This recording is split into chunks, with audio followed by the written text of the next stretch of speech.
Hey there, everybody. We're back with another Liquidmatrix Security Digest podcast television snippet episode from SecTor Canada 2012, interviewing Charlie Miller. So, hey Charlie, Hey. I've heard that computers are not safe around you. It's not just computers, phones too. But yeah, Damn it, phones. yeah, that's a problem. So, You need to remove some of those photos from your phone. A little I crazy. don't know which ones you're talking about. Sorry, honey. Is that an NFC in your pocket, or are you just happy to see me? So yeah, I haven't been walking around too much with NFC, but like I like to show this video of me trying to read my friend's NFC phone without him knowing it. It's hilarity ensues as I have to put my phone as close as possible to his window. That's because his phone is for rectal use only, or because he keeps it in his back pocket? He keeps it in his back pocket, or so I thought actually. Good to know, because as a little shout out there to the audience, one of you specializes in applying those stickers to people's telephones at conferences. You know who you are. The questions around NFC are really interesting questions, because this is something that we saw most recently. The iPhone 5 doesn't have NFC. Mm-hmm. And based on patents, we thought they were going to. Right. So do you think there's a reason due to maturity of technology, or maybe it falls out of the balkanization and the other related stupidities with the Android platform? Do you think this is a platform-related problem? Do you think this is a we're not ready to sell that because we haven't figured out how to monetize it problem? Hi, Apple. Or is it more that you don't think this is a technology that's ready for prime time, and putting it in the hands of average Joes is a problem?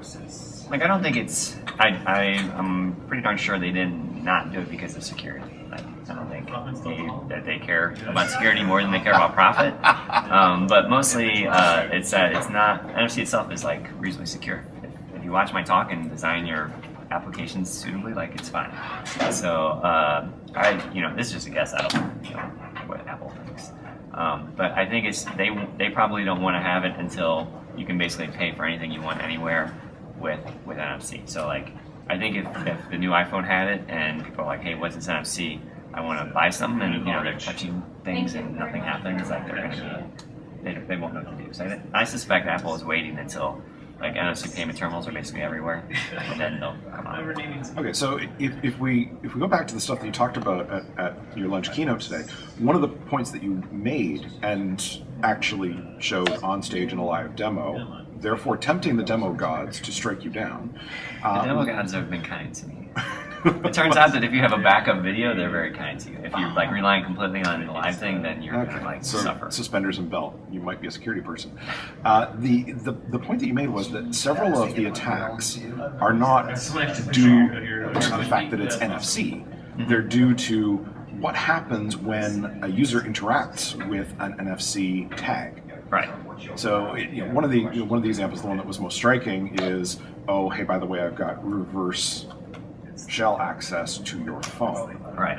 So yeah, so this was you take a tag, you put it by a phone, and then you have a shell on the phone. So like that's kind of awesome on the one hand, and on the other hand, realizing that the attack is a persistent threat, because it's not a connection with the tag that's important. Right. It's that you've managed to make a back-end connection across a network that's important. Yeah, and since I did it, it was also advanced. So I got all three letters. So you're the first.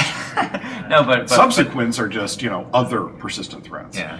No, but seriously, so it wasn't really an NFC bug, because what it was the NFC tag woke up or made the phone go to a website, and then it was just a browser bug. Right. So it was a browser exploit. There's nothing special about browser exploits. The thing was, other than that you have probably 100 of them in your pocket you haven't told anyone about. Yeah. So beyond that, so the thing that makes it scary is, like, browser exploits usually have to make you click a link, or have to make you type in a URL or something. But here, all I have to do is get close to you. So is this related to the raging featureitis problem, where we try and create things that are really easy for users without thinking necessarily about unanticipated consequences? What happens when you go lateral? from something that makes perfect sense. I mean, it's pretty cool. You walk up to a movie poster. You showed this in your talk. You walk up to a movie poster. You hold your phone here, and it takes you to a website. Yeah, like a trailer or something. Yeah, I mean, this smells a lot like the QR code phenomenon. Right. It's QR codes without having to like zoom in and focus and stuff. So it's like an easier version of QR. So for people who do not have good hand-eye control, this is the answer. All right, we got that. As we think about deploying not just this technology, but other technologies where the engineering side doesn't seem to find the unanticipated consequences, for reasons that, I mean, they remain obscure to artist types like myself forever. You know, of course you try and do the wrong thing. Is this something that could be helped by additional security testing, by red teaming stuff, by throwing it out there and saying, you know, perhaps at an event like this one or Black Hat or DEF CON saying, hey, here's our cool idea, what are we doing wrong? Right. Or is this something that we're going to see that remains epidemic until there's a major problem? If you just wait long enough, then a guy like me will give a talk and show you all the mistakes you made. But ideally, you want to do that first. Well, yeah, you know, that would be great to do it first, but, you know, using the we'll call it the Android problem. I'm not sure if it's been named or not yet, but, you know, for a long time, I tried really, really hard to be a proponent of Android. And I had a lot of trouble because I'm friends with several people who are Android researchers, and they kept popping my phone when we're in the same room because the carrier never offered an upgrade to a newer version. So even leaving, you know, .revs and major version upgrades aside, in the time that I had that phone, it was about 18 months, I never received a single security update. So the point that you're making about you used NFC, but the thing that had the bug was the web browser. Right. If the web browser is not being updated, and if you've got carriers who are almost in a willfully jerkish way, continuing to sell, you know, 2.2 and 2.3 devices, even though we're at 4 and change now, with no security updates, with no possibility of update. Are we doing the right thing to help people out by giving them this new feature? Or is it better to find a way to not do that? Well, part of it is that the newer, so if you have a really old phone, it's probably not going to have NFC. Mm-hmm. And the like cooler features that I took advantage of actually didn't come out until Ice Cream Sandwich. So hopefully, I mean, it's bad that there's this fragmentation issue in Android and old phones aren't getting patched and can't be patched, and carriers want to sell you new phones, so they don't want to patch your phones and stuff. So, I mean, that's a huge issue. I don't know if it has to do with maybe thinking about it not necessarily from the NFC specific, but whatever the next NFC thing is, the next cool thing that your phone has to be able to do. Because, you know, let's face it, 10 years ago, did we really expect that we were going to be taking pictures with our phone on a regular basis because that was the highest quality point-and-shoot camera we had? Right. Did we really think that we were going to be using this portable terminal in our pockets, that we were going to be dependent on it? That, you know, even our parents can't tell you what people's phone numbers are. They pull out their smartphone and look it up. Right.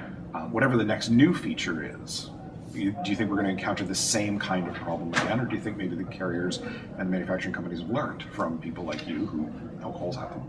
I don't think they'll learn. I mean, it's not that they're stupid. It's that they, you know, they're business people and they want to sell things and make money. That's what they do. And it turns out that like security is something that it's hard to measure, so it's hard to base buying decisions on it. So and people don't necessarily want to pay for it. So and it also slows down products. So like if your competitor is about to ship something and you want to ship yours, like, well, we'll just skip that security review. Like, no one's gonna know. No one's gonna probably care. So I mean, until people can change their buying habits based on security, and you're not gonna see a change. Okay, so. It's simple economics. Oh, well, in security, we I think Econ 100. I think I know what I'm talking about. We fail economics all the time in our business. If you think of the way that people use the technology around them, we're coming to the point where it could be argued, and I've tried to argue it in the past and done a pretty crappy job of it, so I'm going to fail now too as well. It could be argued that we're approaching the point where the devices we carry in our pockets are acting as prosthetics in a lot of ways. They're replacing our memory. As we become more dependent on technology, and you hit an issue like the one that you pointed out, where you've got reverse shell on a phone and access to its entire file system. When we look at situations like that, are we in a place where it is reasonable to say the bad attack is going to be a really bad attack because it's going to remove this prosthetic device from people? Well, I mean, I think not only do you remove the ability for people to use the device, but the more that you rely on it, the more stuff you put on it, and that's the more stuff you can lose. And so, like, if you would have hacked my iPhone 1, like, there would have been, like, a couple pictures on it, but that was it. Maybe, like, some cookies or something. But now my iPhone has, like, tons of pictures, all my contacts, you know, my email, everything. So I store a lot more data on it than I used to because I rely on it more. And I think that's the trend that's going to continue. So the common pattern of looking to science fiction for the future, you know, because we had Star Trek, now we have cell phones. If you look at other kinds of science fiction, the next thing that happens is they start implanting the technology.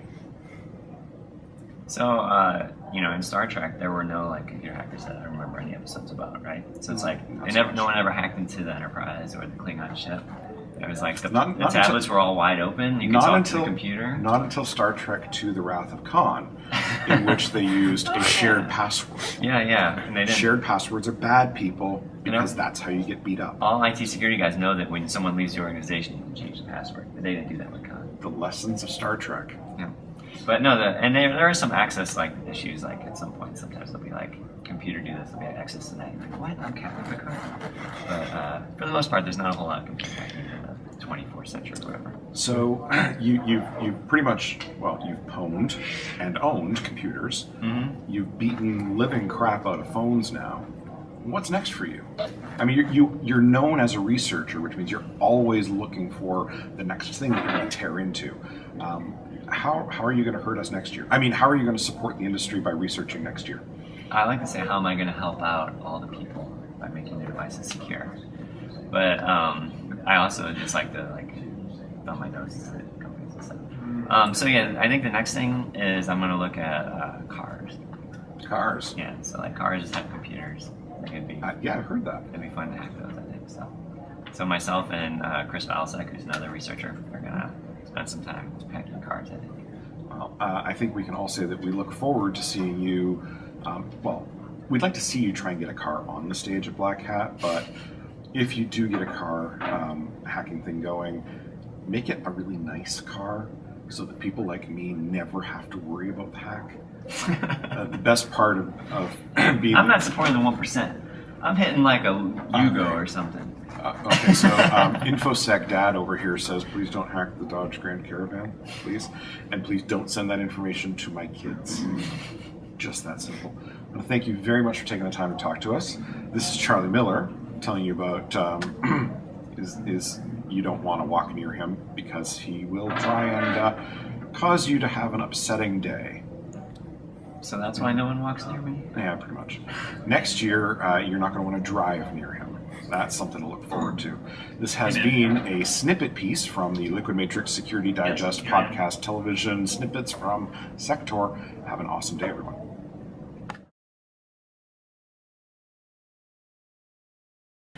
I'm too busy hacking stuff to listen to podcasts, but if I did, I listen to Liquidmatrix.